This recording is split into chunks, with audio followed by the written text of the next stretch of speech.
For the second time in a week, Iran's opposition movement has come out and protested in the streets of Tehran and at least two other Iranian cities, according to witness accounts, despite a government warning and threats not to do so. It's about 6:30 in Iran right now. The activity started about 3 hours ago. Some amateur video clips have been posted on YouTube. Very difficult to gauge how many people are out. Witnesses are telling us that protesters are popping up in pockets and neighborhoods and areas throughout Tehran.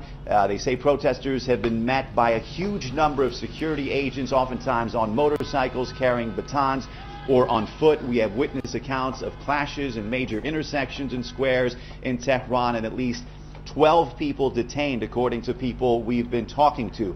According to witnesses, and this is something we've seen several times before, security agents in large groups on motorcycles are actually riding up onto sidewalks and beating protesters there and chasing them away. Witnesses also telling us that protests taking place in the cities of Esfahan and Shiraz. As is often the case with protests by Iran's opposition movement, they seem to be overpowered by these security forces who are armed.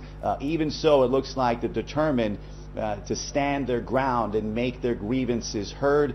This rally today was called by the opposition movement in memory of two young men killed during last week's protest, Monday's protest, Sana Jaleh and Mohammad Mukhtari. Iranian authorities say they were killed by protesters. Protesters say that's a lie. They were killed by Iranian security forces. Jonathan. Reza, this is not like the sudden uprisings that we've seen in Arab countries. Iran had its uprising back in 2009, and it was brutally suppressed. How does that experience color what we're seeing now, do you think? Well, you're right. This was a movement that exploded onto the scene after the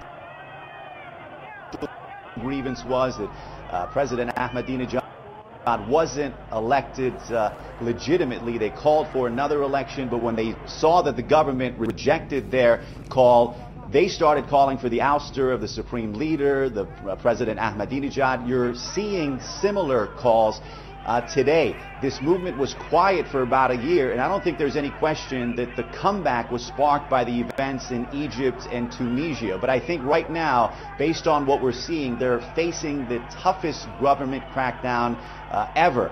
And still, there's no evidence that this regime is in any kind of danger of being toppled, or any evidence that with these street protests, this opposition movement has any ability to affect real political change. Even so, despite the odds, despite the threats and warnings, they're still out there making their grievances heard, Jonathan.